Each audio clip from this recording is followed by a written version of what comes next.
코치의 자기인식. 이 부분은 자기인식에 대한 주제를 소개하고 있습니다. 또한 코치가 자신과 자신이 코칭을 하는 일에 대해 어떻게 정의하고 있는가를 소개합니다. 나는 코치들이 정식 인증을 받았거나 또는 정식 코치로서의 업무를 수행하는 데 필요한 준비를 수행했는지 여부에 상관없이 그들의 코칭 전문 분야 또는 틈새 시장에 따른 자기 자신을 어떻게 정의하는지를 물어보았습니다. 이와 같은 자기 정의의 부작용은 파편화입니다. 웬디 존슨에 따르면 오늘날 많은 다양한 전문 협회, 집단, 네트워크들이 비즈니스 코치, 임원 코치, 조직 개발 코치 등의 공식적 혹은 비공식적 공동체들을 대표하거나 제공하고 있다 라고 이야기합니다. 이와 같은 파편화는 이러한 집단 내에서 혹은 이러한 집단이 없더라도 일어나는데요. 아마도 개인 또는 라이프 코치와 비즈니스 코치 간의 차이에 대한 논쟁이 잘 보여주고 있습니다. 코칭 분야 및 전문 영역. 코칭의 많은 분야와 전문 영역은 대부분 마케팅 목표에 사용되기 위해 코칭 업무 종사자의 과거 분야로부터 내려옵니다. 단지 20년밖에 되지 않았지만 초창기 개별 코칭 분야 개척자들의 출신 분야의 이론적 배경에 기초하여 현재의 분야들은 다양한 전문 분야로 나뉘어져 있습니다. 이는 존재론적 코칭, 플로레스, 올라야, 에체베리아부터 성과 코칭, 골웨이, 휘트모어, 알렉산더, 그리고 경영자 코칭, 킬버그부터 라이프 코칭, 휘트워스, 레너드까지 다양한 범주입니다. 나는 40세계의 코칭 분야 또는 전문 영역을 특정 부문으로 묶어 표 13에 제시했습니다. 코치는 평균 스스로 5개 내지 6개의 분야 또는 전문 영역에 포함된다고 구분했습니다. 비즈니스의 전문 영역은 고객층이나 고객의 역할, 코칭을 받는 상황, 그리고 코칭의 목적 등에 의해 분류됩니다. 이 세 가지 카테고리의 세 개의 주요 하위 그룹은 다음과 같습니다. 1. 비즈니스, 기업가, 조직 및 팀, 전문가, 업무 수행, 세일즈, 다문화, 다양성. 2. 리더십, 임원, 관리. 3. 경력 전환, 계획, 개발. 개인 및 라이프 코칭의 전문 영역은 직장 밖에서의 사항과 상황에 관심을 갖는데요. 이는 삶의 질, 관계, 개인의 정체성, 그리고 변화를 포함합니다. 개인 코칭 전문가들은 5개의 하위 집단으로 나눌 수 있습니다. 1. 인생, 목적, 비전, 라이프 스타일 설계, 동기, 창조, 성실성, 진정성, 명확성. 2. 관계, 가족, 부모 되기, 10대, 자녀, 게이, 레즈비언, 성적 문제. 3. 전환, 이혼, 은퇴. 4. 주의력 결핍 장애, 건강, 자기돌봄, 중독. 5. 영성, 기독교. 다른 카테고리들은 일과 개인의 경계선을 넘나들고 개인의 생산성이나 스트레스 경감, 시간 관리, 갈등 해결, 재정 문제, 멘토링, 소통, 교육 등을 포함합니다. 비록 나는 비즈니스와 개인으로 분야와 전문 영역을 나누었지만 이와 같은 편성에 대해 코칭 분야 내에서 다른 의견들이 있습니다. 마기 헤일러는 한 개인을 그저 아무런 맥락 없이 개인으로 간주하는 것보다는 다양한 관점에서 고려하는 것이 필요하다고 믿습니다.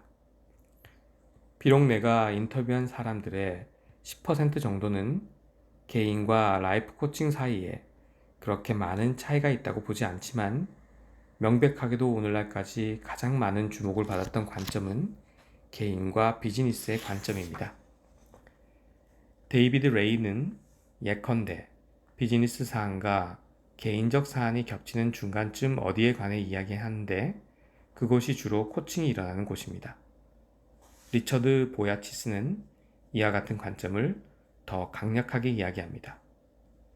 심리학자로서 어떤 사람이 내게 나는 내 일과 내 개인 생활을 분리하고 싶다라고 말한다면 나는 이것이 어떤 병리적인 형태라는 것을 압니다.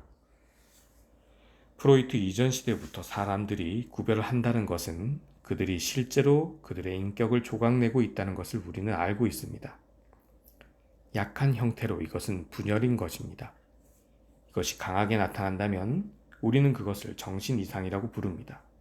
이것은 건강하지 않습니다. 이것이 내가 항상 강의실에서 이야기하는 것 중에 하나입니다. 만약 누군가가 이것은 개인적인 것이 아니다라고 말하면 그는 명백하게 어리석습니다.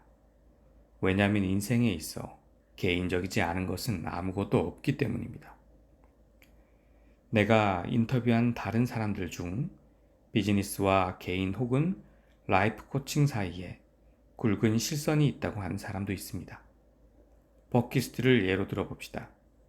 그는 개인 코칭은 중요한 인생 또는 경력 전환을 겪고 있는 사람과 함께하는 것이고, 조직 코칭은 자기가 있는 곳에 머물기를 원하고 현재 하고 있는 일을 좀 더 효과적으로 하고 싶어하는 사람과 함께 일하는 것이다 라고 말했습니다.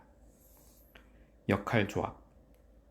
코칭 분야와 전문 영역은 종종 몇 가지 분야들을 합치는 것을 포함하는데요. 이는 역할 조합을 초래합니다. 이것은 고객이나 상황이 요구할 때 코치가 다른 분야의 기술을 사용하는 것을 의미합니다. 역할 조합은 다른 분야의 종사자가 그들의 업무에 코칭 기술을 더하고자 할 때에도 일어날 수 있습니다. 이 부분에서 나는 코칭 분야와 전문 영역이라는 관점에서 역할 조합을 바라볼 것입니다. 경영자 코칭의 사례에서처럼 그 분야가 코칭을 성격 짓기도 하지만 반대되는 관점에서는 코칭 심리학의 경우처럼 코칭이 다른 분야의 업무를 성격 짓습니다. 표 14는 코칭에 대한 영향 또는 코칭에 의한 영향의 몇 가지 예를 포함하고 있습니다. 몇몇 분야 및 전문 영역은 코칭과 다른 분야의 역할을 조합하고 있는데, 예컨대 경영자 코칭, 동료 코칭, 컨설팅 코칭, 멘토 코칭이 있습니다. 킬버그는 전통적인 조직개발 방법, 성인교육, 관리, 산업 및 조직 심리학, 그리고 일반적인 컨설팅 기술은 경영자 코칭의 하위 분야로 함께 조합되어 정의할 수 있다고 말했습니다. 데이비드 피터스는 킬버그의 말을 되풀이했습니다. 경영자 코칭은 컨설팅적이며 관계 기반 서비스를 잘 경험한 컨설턴트가 고위 간부들을 위한 고문이나 인도자로서 서비스하는 것이라고 했습니다. 킬버그는 종종 경영자 코칭이 임원들과 함께 일하는 사람들이 사용하는 특별한 컨설팅의 초점과 기술에 이름을 붙인 가장 최신의 상표는 아닌지 의문스럽다고 했습니다. 5년지 디트리와 킬버그는 컨설팅 심리학자가 개인이나 조직에 의해 채용되었을 때 그 사람이 관리적인 권한이나 책임을 가지고 있으면 자연스럽게 그가 경영자 코칭으로 이동한다고 기술했습니다. 2006년까지 경영자 코칭에 대한 더 많은 정의들이 존재했습니다. 일반론적인 것부터 특별한 것까지 여러 범주가 있으며 각각은 역할 조합의 요소를 가지고 있습니다. 아그네스 무라는 이와 같이 말했습니다. PCMA의 구성원 90%가 그들이 전문 경영자 코칭 공동체에서 1996년 처음 시작했을 때 ODN, ASTD의 구성원들이었습니다. 아무도 어느 날 갑자기 트레이닝, HR, 퍼실리테이션 등 다른 분야의 배경 없이 코치가 되지는 않았습니다. 컨설팅 코칭은 다른 분야가 코칭과 혼합된 방식의 특별한 예입니다.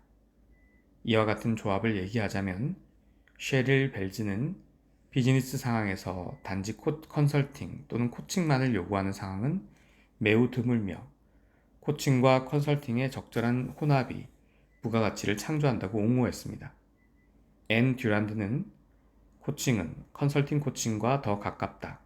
이는 컨설팅과 멘토링과도 가까우며 조직 개발 또는 비즈니스 배경에 대한 지식이 있어야만 당신이 코칭하고자 하는 유형의 사람들과 관계를 맺을 수 있다라고 말하며 동의했습니다. 샌드스트롬은 한 개 이상의 코칭 기관이 비슷한 모델들을 사용하고 있는데 예컨대 인사결정 인터내셔널인 PDI와 창조적 리더십 센터는 CCL은 혼합된 컨설팅 모델을 사용하고 있다고 말했습니다. 코칭이 다른 분야에 영향을 미치기도 했는데요. 이들 중 일부는 코칭 심리학과 혼합 훈련을 포함하여 코칭의 역할 및 전달 방법을 합치기도 했습니다. 코칭 심리학은 코칭과 심리학 분야를 공식적으로 합친 것입니다. 그랜트는 코칭 심리학이 스포츠, 상담, 임상, 그리고 조직 건강 심리학의 교차로에 있다고 서술했습니다. 테리 베이츠는 더 나아가 코칭 심리학자들은 모두 인증받은 심리학자들이어야 한다고 주장했습니다. 훈련과 이를 뒤따르는 코칭을 연결한 혼합훈련의 최근 서비스는 이와 같은 역할 조합 경향에 잘 알려진 예입니다.